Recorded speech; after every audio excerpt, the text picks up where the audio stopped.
eu chamei esse nosso bate-papo, né, de BNCC e o ensino de geociências.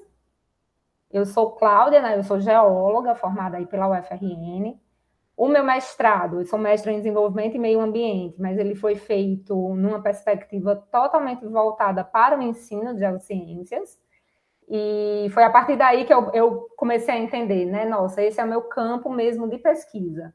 No Legel, durante a graduação, já com a Amaral, eu me envolvi em alguns projetos educacionais, mas o meu TCC não foi com esse foco, né? Então, no mestrado, eu dei esse foco, eu sigo com esse foco do ensino de geociências agora no doutorado também.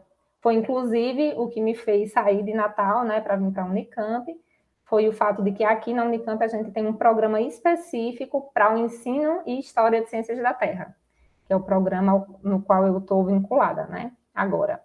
Além disso, eu estou atualmente cursando pedagogia também. Eu senti muito fortemente essa necessidade de realmente mergulhar no universo da educação, que é um universo muito vasto e muito complexo, né? Então eu pensei, não, para eu pesquisar sobre ensino de fato e com um lugar melhor, né, apropriado, assim, entendendo mesmo que permeia todo esse campo, eu acho que cursar uma licenciatura é o melhor caminho. Então, eu quis fazer a pedagogia e também tive a experiência de, por 1 ano e meio, ser professora aqui no estado de São Paulo. Né? Eu acabei saindo da escola mês passado, mas por uma questão de tempo mesmo, para me dedicar para o DOC. Mas foi uma experiência, assim, muitíssimo, muitíssimo importante, até mesmo para eu compreender, né, esses processos de ensino e até mesmo para a minha pesquisa também. E aí eu começo perguntando a vocês uma coisa que parece muito simples, né? Que é assim, o que deve ser ensinado, né? Quando a gente pensa na escola enquanto instituição, o que é que deve ser ensinado na escola? Quem determina isso? Por que a gente está aqui pensando que, mas as geociências é importante? É importante ensinar geociências na escola. Por quê? Quem determina isso, né?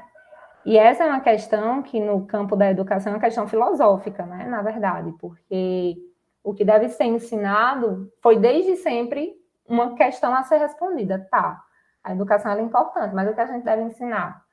Então, desde que se pensou a primeira vez em escola, né? Isso na Grécia Antiga ainda, quando se pensou nessa instituição onde as pessoas iriam para aprender, se questionava, ok, mas o que vamos ensinar?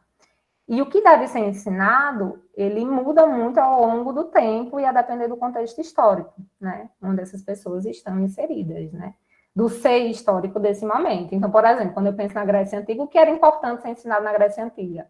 A ginástica, que era para preparar o corpo para a guerra, porque esse era o contexto histórico deles. A retórica e a gramática, porque a política era muito forte e muito presente, e a música. Esse era o contexto histórico deles. Nada que dissesse respeito, por exemplo, a trabalho manual ou colocar a mão na massa era bem-vindo na educação, porque existia uma parte da sociedade que era destinada para esses trabalhos, né? Como, por exemplo, a escravidão, depois e tudo mais. Então, naquela época, não se pensava que na escola a gente deveria aprender um ofício. Não, era muito mais desenvolver o intelecto, porque aquele era o contexto histórico. E o que deve ser ensinado ao longo da história foi mudando conforme as sociedades foram evoluindo. No nosso atual contexto, o que é que a educação, o que é que as leis, né, educacionais falam para a gente? A gente tem que educar e ensinar nossas crianças, nossos adolescentes, as pessoas de modo geral, também na idade adulta já, né, a se desenvolverem enquanto pessoas, a estarem aptos ao exercício da cidadania e a estarem qualificados para o mercado de trabalho, estarem qualificados para o trabalho. Então, são esses os objetivos hoje, né, da escola enquanto instituição, e é isso que vai determinar o que deve ser ensinado na escola, né? Então, o que o professor... Por que eu estou falando tudo isso? Para a gente saber que quando um professor ele vai planejar uma aula, existe toda uma norma por trás, regulamentando e falando para ele o que deve ser ensinado, tá? E no Brasil, como é que isso funciona? Nós temos muitos documentos, muitas legislações, a gente tem uma literatura imensa determinando como que o que é que deve ser ensinado, né?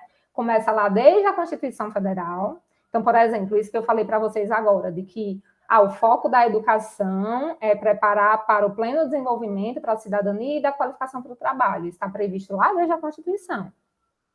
Depois a gente tem a LDB, a Lei de Diretrizes e Bases da Educação, que a gente chama de LDB, né, que foi publicada em 96, e ela já sofreu várias emendas, né, e alterações, mas é ela a lei máxima, né, da nossa educação brasileira, ela quem regulamenta, então ela que organiza todo o nosso sistema educacional, é ela, por exemplo, que diz para a gente que a partir dos 4 anos de idade a matrícula na escola é obrigatória, que é dever do Estado, né, oferecer uma matrícula, o aluno tem 4 anos, o Estado tem que ter matrícula para esse aluno, dos 4 aos 17. É obrigatório, então tudo isso está previsto nessa LDB. Né? Todos esses detalhes de fazer cumprir o que a Constituição prevê, né, que é o fato de que a educação ela tem que ser para todos, é um direito subjetivo, todo mundo tem que ter acesso. A LDB ela vai lá e regulamenta, tá, mas como é que isso vai fazer? Não, então dos 4 aos 17, todo mundo vai ter acesso, a gente vai ter educação infantil, ensino fundamental, ensino médio, como obrigação do Estado, né? O ensino superior já não é, por isso a gente tem vestibular, né? Para entrar na universidade, nem todo mundo tem acesso. E tudo isso é regulamentado aqui pela LDB. E aqui ela também traz uma série de princípios, né? Mas tá, aí já vai começando a abrir o caminho para o que deve ser ensinado, né? Essa formação para a cidadania, a ética, a democracia, tudo isso vem migrando assim nessas nossas leis, né? Da Constituição até a gente vai ver lá na frente a BNCC, que não é uma lei, mas é um documento normativo. Fora a LDB, a gente tem as diretrizes curriculares nacionais, que a BNCC trabalha muito junto aqui com essas diretrizes, mas a BNCC ela é mais específica. Né? Essas diretrizes são os conjuntos de princípios e de fundamentos que devem reger a nossa educação, já apontando alguns dos conteúdos que devem ser ensinados. Tá? A BNCC bebe muito aqui das diretrizes curriculares nacionais. Além disso, a gente tem o Plano Nacional da Educação, que é um documento que ele é redigido a cada 10 anos, e de 10 em 10 anos a gente tem as metas para os próximos 10 anos. Né? Então, em 2024, o último é de 2014. Então, em 2024, a gente vai cumprir o ciclo desse Plano Nacional aqui. Então, a gente mede para saber se as metas que foram estipuladas foram atendidas. Então, é um plano que ele fala mais ou menos assim, por exemplo, tem metas que estão em vigência agora, que é, vamos assegurar que todos os alunos que estejam no terceiro ano do ensino fundamental estarão alfabetizados. É uma meta do plano. Então, em 2024, a gente vai ver, será que a gente atingiu ou não atingiu essa meta? Né? Estou falando tudo isso, vocês não precisam lembrar de todos esses nomes, mas é para vocês terem uma ideia de que há essa hierarquia, né? De leis, como essas aqui, de documentos normativos, que vão nos orientar para o que deve ser ensinado na escola, né? E quais são os limites da escola, quais são os deveres da escola, as responsabilidades da escola e dos professores.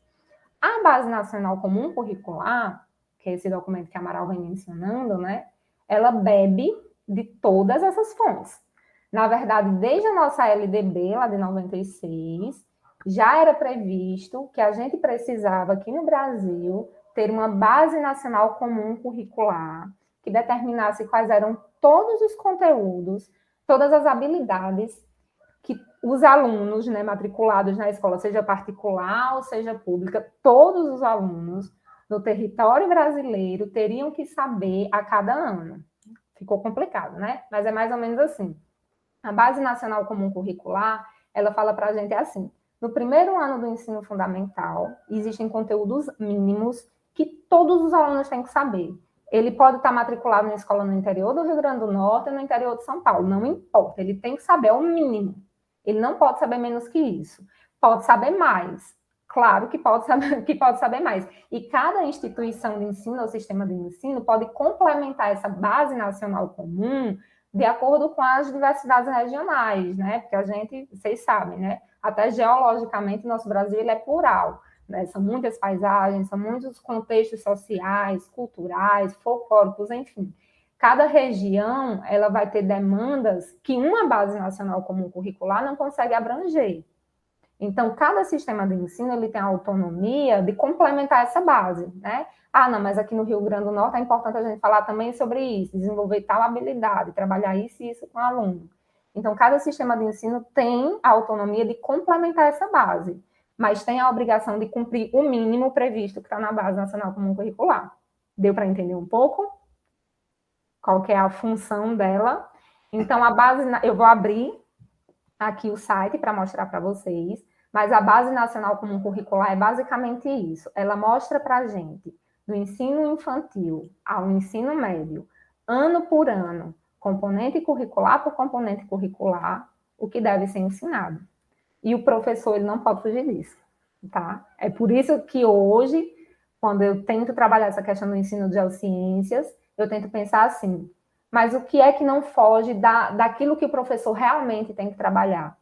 Porque eu vou mostrar para vocês, são muitas habilidades, e muitas vezes não dá tempo. Eu vivi isso na pele, assim, era professora de ciências, eu tinha 3 horas por semana com os meus alunos, né, que eram 4 aulas, eu tinha uma lista de habilidades a cumprir, e eu pensava, em que tempo eu vou fazer isso? Porque é muita coisa para eu dar conta.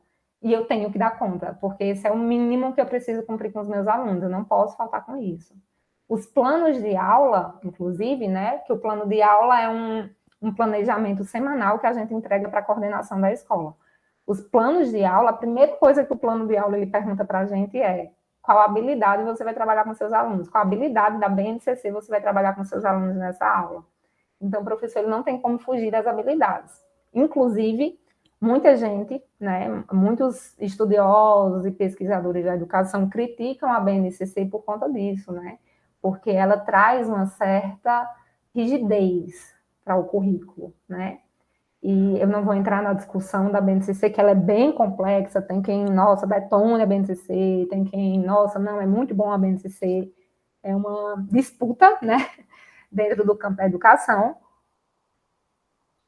mas o que diferencia a BNCC do currículo, de fato, é que a BNCC, ela fala para a gente assim, ó, você tem que ensinar isso aqui. Ela fala o que tem que ser ensinado. Como vai ser ensinado é uma questão do professor, tá? E, assim, é muito importante, quando a gente está, né, estudando dentro do âmbito da educação, a gente entender que o currículo, quem faz é o professor. O currículo que eu falo assim, o que é o currículo, né? O currículo, ele compreende o que vai ser ensinado, por que vai ser ensinado, para quem vai ser ensinado, como vai ser avaliado. Então, o currículo é algo muito mais complexo e abrangente do que o que está na Base Nacional Comum Curricular, que está ali dizendo para a gente o que deve ser ensinado. O currículo ele é muito mais abrangente e o currículo quem faz na prática é o professor. Porque só vai saber falar como algo vai ser ensinado para quem vai ser ensinado quem está convivendo com essas pessoas, né?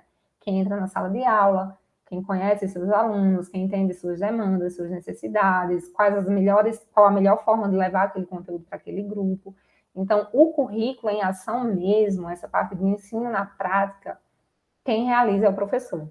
E eu gosto de frisar isso, desse ponto de vista da gente que é geocientista, querendo levar geociências para a escola, de que a gente está no campo das geociências. Todo esse resto que eu falei para vocês do como, o porquê, claro, a gente entende, a gente sabe o porquê a geociência é importante, né? Mas o como fazer, de como é melhor, para quem é melhor, é com o professor, né? Então, assim, sempre que a gente atua junto com a escola, a gente tem que ter muito cuidado de não invadir essa zona de autonomia que é do professor. E é uma zona que a gente tem que entender que ela deve ser muito, muito, muito respeitada, não porque é a atribuição do professor, o professor que faça, não, porque na verdade a autonomia do professor é um direito, né? É um direito adquirido e que a gente não deve invadir. Então a gente pensa esses projetos de geociências com todo carinho, né? Mas eles são propostas, né? A gente sempre tem que entender que, na verdade, na prática, o professor ele é protagonista, né, desse ensino.